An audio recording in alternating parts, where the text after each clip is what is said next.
All those little extra things that you think are simple, they're not, because someone decides in those first 2 to 3 seconds of meeting you if they like you or not. Words to remember when hunting for a job. Life coach Dee Dee Zacharias told me in this sea of candidates, you have to stand out. You want to be memorable. If you were at a job fair, it's like if I had to talk to 400 people, at the end of the day, who do I remember? That first impression starts with what not to wear. And if you're just dressed in black from head to toe, you better have a big personality, but maybe you just have a pop of color, you just have something, so when I look down at the resume and I look back at you, I think, oh, turquoise earrings.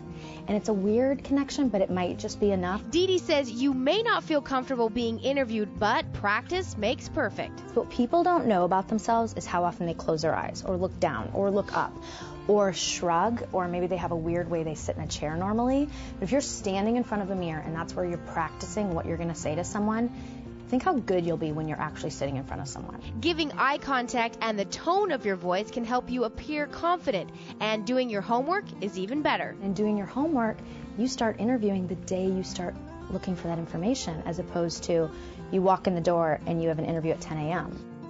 You want to be interviewing for that before you ever get there. And that makes a really big difference because most of your competition is never going to do that. Everyone will have a resume. It's what you put on your resume that makes the difference, like your references. Don't put down someone's name that you have not asked specifically, what will you say about me? I mean, that's uncomfortable to ask somebody, but who is better to ask that question? You to that person or your potential employer? And they call, and that person doesn't mean to say anything negative, but they haven't thought about it. Jobs today may be harder to come by, but don't blame the economy. Don't give yourself that as an excuse. I didn't get the job because, well, 50 people applied for it, and it's like impossible to get. No.